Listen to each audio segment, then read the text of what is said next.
The night the storm hit Charleston, I opened my door and found her standing on the porch. Emma.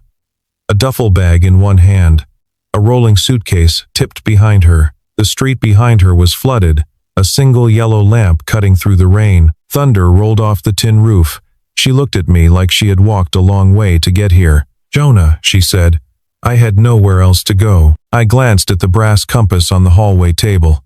The needle still pointed north, like every other night. I stepped back. "Come in," I said. "You can stay here. My name is Jonah Whitaker. I am 38 years old, and I'm a preservation architect in Charleston, South Carolina. I run half of Whitaker and Halden, a firm my father started in 1987. I took over his side of it in the spring of 2020, after a stroke he didn't come back from. What we do is restore buildings the city has forgotten. Old brick, old plaster, old bones. I live alone in a 2-story row house on Wagoner Terrace. It was my grandmother's. Pine floors that warp with the seasons. Brass latches on the windows. A porch where the rain sounds different than it sounds anywhere else in town. I had a marriage once. Vanessa Cade and I got married in June of 2017. Divorced in August of 2024. No children. We tried once, early in 2020, and it didn't happen. She left with a line I still carry around. "You're too slow, Jonah. You only have enough in you to hold on to one thing." I didn't argue. I've learned that arguing with someone who is already leaving only makes them leave faster. In the mediation agreement, she waived every future claim to marital property. I thought that chapter was closed. Emma Callahan joined Whitaker and Halden in August of 2023. A young architect out of Savannah, precise on detailed drawings, quiet at meetings. She came in early. She stayed late. She knew the names of every carpenter we hired, and the names of their kids. She remembered the anniversary of my father's death, 2 years running the first year, a cup of black coffee left on my desk without a word. The second year, a single sprig of magnolia. She never said anything about it. I thought that was just who she was with everyone. Until tonight, the brass compass on the hallway table belonged to my grandfather. He dropped it in the water off the coast of Normandy in June of 1944, and he fished it back out. There is still a grain of sand caught in the hinge. I keep it on the hallway table, and the needle always points north. My father used to say, "Our job is to build things that still point the right way when someone tries to shake them." Last December, at the company holiday dinner, I told the story of that compass. Emma was sitting 2 seats down. I remember seeing her there. I don't remember how much of the story I told. Work-wise, at the end of January this year, Whitaker and Halden won the biggest contract we had in 10 years, the full restoration of the old Meeting Street Bank, a limestone building from 1854, right in the historic core of Charleston, $32 million. Our main competition on the land under it had been a commercial developer named Everett Thorne. He had tried to buy the parcel 3 times and failed. I figured he had finally moved on. On the personal side, my closest neighbor is Miss Bodine. She is 71, widowed 8 years, and she brings pecan bread over when she bakes too much of it. Her granddaughter Josie is 6, and she comes to visit on weekends and sits on my porch step naming birds. There is one more thing I only see now with the clarity of hindsight. In February of this year, we had a company dinner at Poogan's porch. Halfway through the meal, I mentioned my grandmother's recipe for shrimp and grits, the salt ratio, the way she simmered the shells for the stock. I said it in passing, over the general noise of the table. Emma was seated at the far end. I did not think anyone had actually caught it. I used to think I lived alone because I wanted to. Steady work. Steady house. Steady early mornings with the hand crank grinder my grandmother left behind. The smell of varnish drifting up from the drafting table in the corner, the bells of Street Michael's 4 blocks away, and the salt off the Cooper River when the wind turned. I thought I was fine. The night Emma stood at my door, though, something in me started to wonder if I hadn't been living alone because I liked it. Maybe I had just been waiting for the right person to arrive at the right hour. The morning after the storm, Emma was up before I was. I came into the kitchen and found her standing over my grandmother's old hand-crank coffee grinder, turning it over in her hands like it was written in a language she almost knew. I showed her how to load the beans, how to catch the grind in the little wooden drawer at the bottom. She apologized for the noise. I told her nothing about my house is quiet in the morning anyway. She said she would be gone by noon. Her landlord had promised the power would be back on. It wasn't. By dusk, Line Street was still dark, and she stayed a second night on the couch. I remember the way she asked, that first morning, if it was all right to stay. Not as if she was expecting me to say yes, as if she had already decided that if I said no, she would carry her bag out into the wet street without protest and figure it out. There was a self-containment in her I hadn't seen in her before, or maybe I had seen it every day at the office and never named it. She wasn't asking for rescue. She was asking for a room. That afternoon, she stopped in front of the hallway table. She looked at the compass a long moment. "This is the one from your grandfather," she said. "The one you told us about at the holiday dinner. Normandy?" I nodded. I couldn't remember how much I had said that night. She could. She had held on to the whole story for 9 months, while I had let go of half of it inside a week. Later, the wind had knocked the porch planters over, and I found her out there before I had even asked. She was setting each one back upright, turning them so the leaves faced the light. She didn't ask me where they usually went. She just put each one in the exact spot I would have put it. On the evening of the third day, she cooked shrimp and grits. She used the salt ratio my grandmother used. She simmered the shells for stock the way my grandmother did, low and slow, with a strip of lemon peel and a single bay leaf. I sat down and took a bite. I set the fork down. I looked at her. She looked back at me and shrugged, as if to say she hoped it was close. It wasn't close. It was the recipe. She had heard me name it once at Poogan's porch 7 months ago, over the noise of a full company table, and she had carried it in her head all the way to my kitchen. Something moved in my chest very slowly. It didn't have a name yet. It was closer to the feeling you get when a room in your own house you've walked past for years suddenly has a light on in it, and you realize you've been waiting for someone to find the switch. That same night, Miss Bodine came over with pecan bread. She stayed for tea. Emma got up, walked to the correct cabinet, took down the sugar, spooned 2 into Miss Bodine's cup without asking, and sat back down. Miss Bodine watched her the whole way. She looked at me over the rim of her cup and said, "She knows where you keep the sugar." I laughed it off. I made a joke about the sugar being where sugar always is. Miss Bodine smiled at me in that patient way. Older women smile when you're about to notice something they've been noticing for a while. That night I stood in the kitchen with the lights off and asked myself how long she had been looking at my house. 3 years, if I was honest. 3 years of company dinners and drafting tables and hallway conversations. 3 years of me looking past her because I had convinced myself the shape of my life was already settled. 3 years of her not asking to be looked at. The next morning she folded the blanket on the couch, corners tucked in. It was the way my mother used to fold blankets. I stood in the doorway watching her, and I heard myself ask where she had learned to fold it that way. She didn't turn around. "I saw you fold it like that a few times at the office," she said, "the nights you slept over during the bank drawings." I did not remember folding a blanket at the office. She remembered me better than I remembered myself. That afternoon, Josie came over with an apple hand pie her grandmother had baked. She sat down on the porch step, held the pie in her lap, and began to name the birds landing in the magnolia tree in the front yard. "That one's a mockingbird. That one's a yellow-throated warbler. That one is a Carolina wren." Emma sat down on the step beside her. She didn't say anything. She just listened. I stood in the doorway and watched them, a 6-year-old girl who knew the names of all the birds, and a woman who knew how to sit still and listen to her. Nobody said anything for a long time. It was the most beautiful afternoon I had had in 2 years. Later that evening, Emma and I sat at the kitchen table going over the bank drawings. She pointed at the south wall.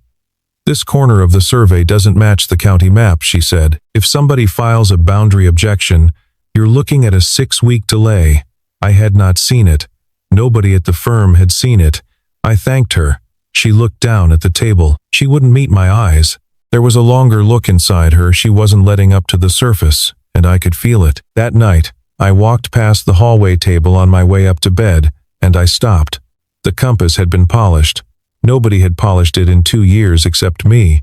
She had noticed it needed polishing. I stood there for a while with my hand on the newel post, feeling the small heat of a fact settling into place.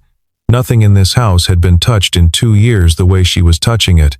Not the compass, not the porch, not me. There was one small thing I had been ignoring, and by the 4th day I could not ignore it anymore. Emma kept her phone face down. Every time she set it on the table, she flipped it over first. Once, I came into the kitchen and caught her reading an email, wiping her eyes fast with the back of her hand. "The storm has me anxious," she said. "That's all." I let it go, and in her duffel bag, I had seen the corner of a tea-colored envelope. She never opened it in front of me, not once. I don't know how to explain what those 4 days felt like without sounding foolish. It was as if my house had been holding its breath for 2 years and had finally exhaled. She was not taking up space. She was filling in the small silences I had not realized had been silences: the kettle, the porch, the coffee grinder, the compass. She moved through my rooms like someone who had already walked through them in her head 100 times. There is a kind of familiarity that no one can teach. It only shows up when someone has spent years looking at you when you weren't looking back. I had not been looking back. She had. That 4th night, I lay in bed and thought about the 2 years of the coffee cup on my desk, the magnolia sprig, the company dinner at Pugin's porch, the tables I had sat across from her at without seeing her, and I thought about the envelope in her bag, and the way she wouldn't quite meet my eyes at the drafting table, and the way she had said the storm has me anxious too quickly. Something was underneath all of it, something she hadn't handed me yet, and she was trying to figure out how to. I told myself I would give her the time. I had never been in a hurry, and she had never been the kind of person who ran when she was ready. I didn't know then that time was the one thing we didn't have. Thursday morning, 9:15, the receptionist called upstairs. There was a visitor in the lobby. I came down the stairs, and Vanessa Cade was standing in the middle of our reception hall like she had never left the city. She had a way of standing in a room that made the room seem to accommodate her, as if the light itself was rearranging to fall on her the right way. She had always known how to enter a space. She had never known how to leave one without taking a piece of the doorframe with her. She smiled at me the way she used to smile at difficult clients. "I'm in town for work," she said. "I need to talk to you. Something unfinished." We went across the street to Kudu Coffee. She ordered iced tea and set a folder on the table between us. Her attorney had filed a petition. The row house on Wagoner Terrace, she said, was undivided marital property. She wanted it recognized as such, and attached to the petition was something bigger, a claim on 22% of Whitaker and Halden to be transferred into a holding trust as an equitable settlement. She had waived all future claims in the 2024 mediation. I said so. She smiled. "Mediations can be reopened, Jonah, when new material comes to light. Your firm's valuation jumped when you won the old Meeting Street contract in January. That is a marital period asset that was never fairly valued." She said it like she was reading from a script. She was. It was the thinnest possible pretext, and she knew it, and she was daring me to fight it. I have watched her win rooms full of investors with less. She wasn't here to win a court case. She was here to make me flinch first. Then she leaned across the table. She took the scarf I had left, draped over the back of my chair between 2 fingers, and lifted it toward her face. "You have a strange soap in your house, Jonah," she said. "Someone staying with you?" I didn't answer. She didn't need me to. "Emma Callahan, isn't it?" she said. "A friend of mine in the industry told me she moved to Charleston because of you, 3 years ago. Did you know that?" I kept my face flat, but a thread inside my chest gave a small, hard pull. It's a particular kind of ache, not doubt, exactly, but the beginning of a question you don't want to be asking.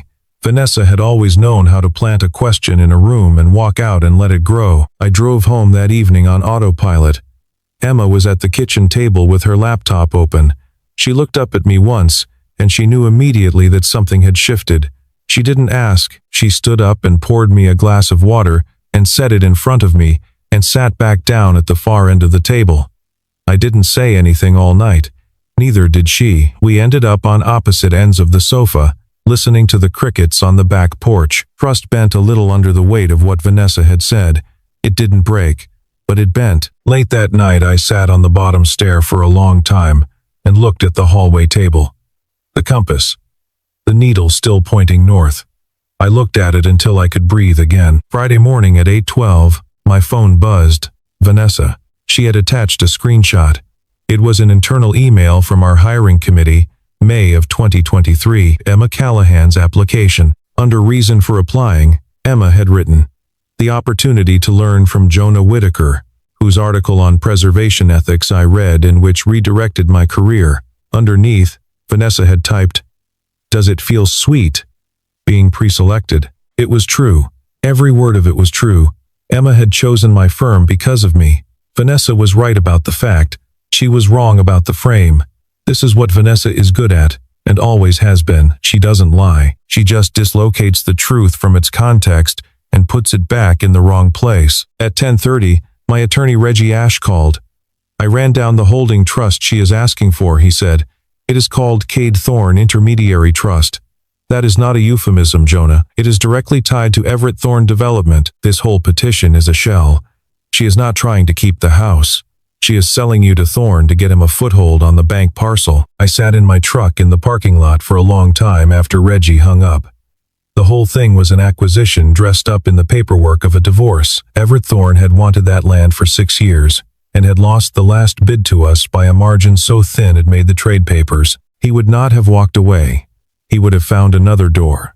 Vanessa was that door. She had probably been that door before the ink on our divorce dried. I sat there and listened to the harbor gulls and let that thought sit until it was as heavy as it needed to be. I drove home. On the way I opened my messages and I deleted Vanessa's text. I did not delete the fact of what she had said. I deleted the shape she had tried to put around it. If Emma came to my firm because of an article I wrote 3 years ago, how many young architects walk into their careers because of a piece of writing? That isn't stalking. It is admiration. It is a starting point. That is what it was, and I let it be that. What I still didn't know was why she had stayed. Not why she had applied. Why she had stayed for 3 years and never said anything and kept a tea-colored envelope in her duffel bag. That was the shape of the question I was driving home with, and I knew, somewhere under the ribs, that the answer was already sitting at my kitchen table waiting for me. Friday evening I came in through the back door, and Emma was sitting at the kitchen table with a cup of coffee in front of her and the envelope on her knee. She looked up when I came in. She set the cup down. She said, "Jonah, I need to tell you something. I should have told you a week ago." I pulled out the chair across from her.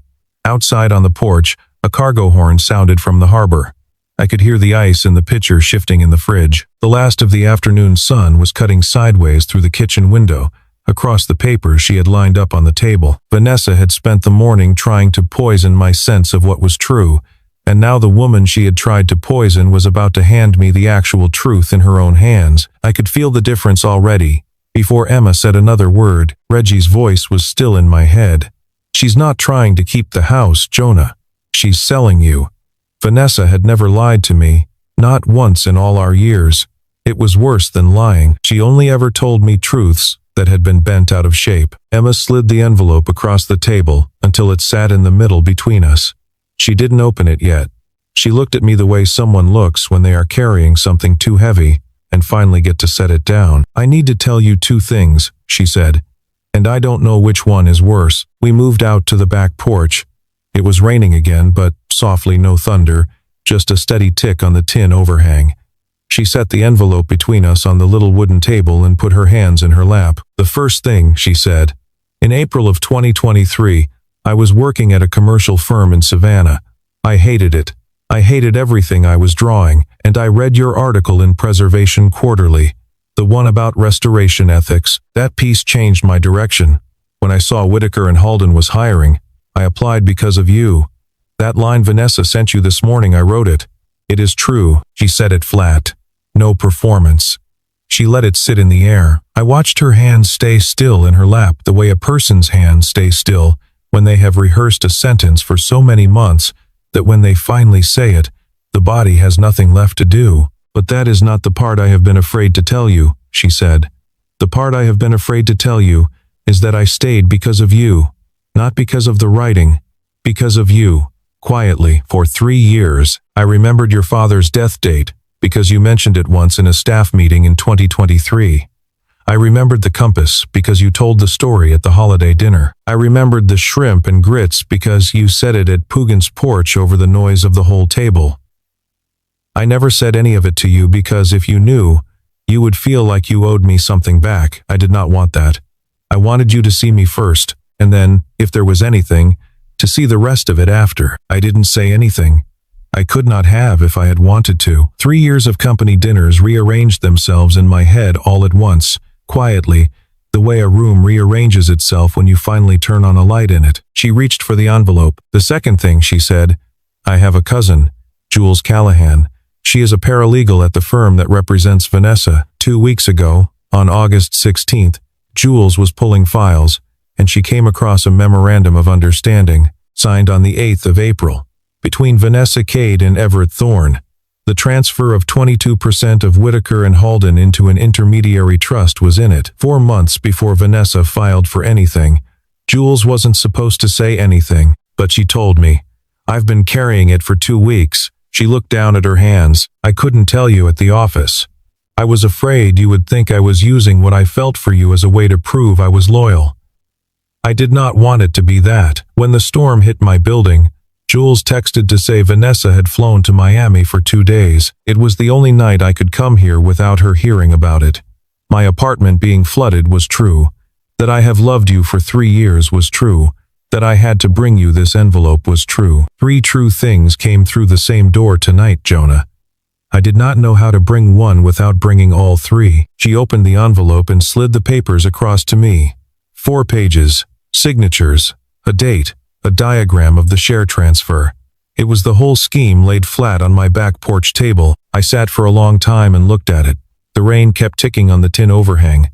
Somewhere in the yard behind the fence a frog started up. I stood, walked into the front hall, and picked up the compass off the table. I brought it back out to the porch and set it down between us on top of the papers. You could have told me at the office, I said softly. She looked at me.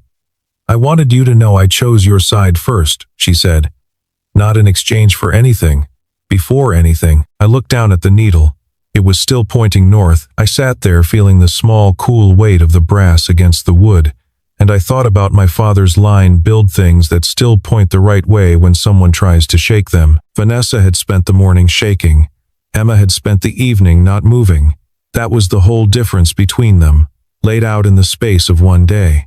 I thought about Vanessa that morning, spending an hour of my life pulling truths out of their frames and putting them back sideways. And then I thought about Emma tonight, letting 3 truths walk through the same door at the same time, none of them bent, none of them hidden behind the other 2. There was a kind of honesty that doesn't need a witness. What she had just done was that kind. I picked up the envelope. I took out my phone. I called Reggie. It was 10:15 at night. We have a memorandum of understanding from April, I said. Signed. I need you at my kitchen table first thing tomorrow morning. I hung up. I looked at Emma across the table. Her hands were still folded in her lap. Thank you, I said, for not waiting another night. She didn't cry. She didn't smile. She just nodded once. And I understood then that whatever she wasn't a person who performed her feelings. She was a person who arrived at your door with them and let them sit on the table and waited for you to pick them up if you wanted to. I had wanted to. I did. Some nights you know someone has walked a long way to arrive at your door. That night I knew she had been walking for 3 years. The first 2 weeks of September, Reggie and I built the countersuit. The memorandum from April had been signed 4.5 months before Vanessa filed her petition in September. That timeline, on its own, was the entire case. Reggie explained it to me at the kitchen table while Emma poured coffee. We don't have to introduce your copy, he said. We serve a subpoena on Vanessa's firm and let them produce the original in discovery. The document exists on its own. Your source stays out of it. I nodded. I understood what he was doing. He was protecting Jules Callahan without ever saying her name. We filed the countersuit on the 12th. It cited collusion and breach of the good faith clause from the 2024 mediation. On the 19th, Vanessa withdrew her petition. She could see that discovery would open the memorandum to the court, to the SEC, and to any reporter who read the real estate pages. On the 20th, Everett Thorne withdrew from every bid connected to the bank parcel. The old Meeting Street project kept moving forward, the way it had been meant to. I signed the amended contract in Reggie's office on a Tuesday afternoon and walked out into a plain, ordinary Charleston sun that had no idea what it had almost cost me. I stood on the sidewalk for a minute and let the ordinariness of the light land on me. I had spent 2 years bracing for the next thing Vanessa would take from me, and none of it had actually come. What came instead was Emma. On September 24th, the crews finished the electrical work on Line Street. Emma packed up. She didn't say much. She stopped in the front hall on her way out, set the spare key I had given her on the hallway table beside the compass, looked at me once, and left. The needle still pointed north. On the 28th, we met at Biddy and Beau's for coffee after work. It was our first coffee that wasn't in my kitchen or hers. It wasn't a date. We didn't call it one. "I am not going to rush this," she said, over the top of her cup. "I am not going to wait for you too," I said. She smiled a small, careful smile. We understood each other in that middle place. On October 17th, her porch light burned out. I went over to change it. She made cornbread. Miss Bodine called while I was there to ask when we were coming over for dinner. She hadn't asked us as a pair before. Now she was asking us as a pair. On November 2nd, Emma handed me a small ceramic bird. It was in the same style as the 3 ceramic birds my grandmother used to keep on the kitchen windowsill. Same glaze, same size. I hadn't told her about those birds. I did not ask her how she knew. I knew she had been paying attention. 6 months after the storm, in early March, we started spending weekends on Sullivan's Island. There was a small chapel out there, Old Grace Chapel, built in 1902 that needed roof work and a new bell tower frame. Emma and I drew it together. She still kept her apartment. I still kept the row house on Wagner Terrace. Neither of us was in a hurry. My father used to say that good things get built at a slow tempo. I had never really believed him until then. Closer to 8 months out, on April 17th, we ran into Miss Bodine and Josie at the farmer's market on Meeting Street. Josie ran up with both hands full of strawberries. Miss Bodine came up behind her, laughing. Emma crouched down to Josie's eye level, and the two of them went through the strawberries together, which ones were ripe, which ones were still hard. I stood a few steps back holding 2 coffees. The sun was coming down through the pecan trees along the street. I stood there and I thought, this is the kind of afternoon my parents used to have. I had spent 2 years assuming I would never have one of my own. And here it was, at a folding table in the middle of a Saturday, with a woman I loved crouched over a basket of strawberries with a 6-year-old. A year after the storm, on the 4th of September of 2027, we cut the ribbon on the old Meeting Street bank. The mayor of Charleston spoke. Halden stood on my right. Emma stood on my left. She stood straight and quiet, hands folded in front of her, looking up at the building my father and I had spent 10 years waiting to touch. The limestone was pale in the afternoon sun. The wind coming off the harbor smelled of salt and hot pavement. Everything my father had told me about slow work was standing there in stone. After the ceremony, we walked down toward the wharf together. I took the brass compass out of my jacket pocket. I held it out to her. "My grandfather dropped this in the water at Normandy," I said. "He fished it back out. It has not lost its bearing on North since. Neither have you. You showed up at my door in a storm, and you did not lean off course." She took the compass out of my hand and held it in her palm. She didn't say anything. She didn't have to. She understood the language of things that are handed over. I thought about Vanessa on the walk back, about her one line, "You only have enough in you to hold on to one thing." Maybe she was right. Maybe I do only have enough for one, but I had learned to be careful about what one thing I chose. That was the lesson, not that I could hold more, that I could choose better. That evening, back at Wagner Terrace, we sat on the front porch with mugs in our hands and watched the light go out of the sky over the roofs of the neighborhood. She had her feet tucked under her on the porch swing. The compass was on the little side table between us, needle steady. I thought of the storm night 1 year ago, and the way she had stood on that same porch soaked to the bone, and how the whole rest of my life had come down to whether I stepped back and said, "Come in." I used to think love was something you had to run and catch. My father said no. Good things get built at a slow tempo. That night on Sullivan's Island, watching Emma and Josie share a basket of strawberries in the sun, I believed him. That night on Wagner Terrace, watching the sky go dark with her feet tucked under her on my porch swing, I believed him more. Somewhere in the room behind us, the house exhaled again, the way it had been exhaling since the storm. I have thought a lot about the night of the storm. about the other places Emma could have gone. A hotel, her cousin's guest room. Another week of silence. She chose my door, not because of the storm, not because of the tea-colored envelope. She chose it because 3 truths were arriving at the same time, and she did not want to bring one and hide the other 2. Vanessa once told me I only had enough in me to hold on to one thing. I used to think that was an insult. Now I think it was a map. Some people walk through their lives and realize there is only one thing worth holding, and they hold it. Some people don't. Emma didn't rescue me from Vanessa. She just refused to disappear on the one night she could have. She stood on my porch step until I opened the door. She stood in my kitchen until I saw her. She stood at the kitchen table until I believed her. That's all she ever did. That is more than most people ever do. The compass sits on the windowsill in her apartment now. The needle still points north. There are objects in this world that do not lose their bearing when you shake them. There are people like that too. 2 questions before you go. If that had been your door, on that night, would you have opened it knowing that opening the door meant letting a whole story in, and in your life, who has been quietly pointing north for years while you were looking past them? If any of this landed with you, leave the word north in the comments. So I know you have someone like that too. Hit the like button if you still believe in slow-built love. Subscribe for the next story, because every week there is another door about to open in another storm.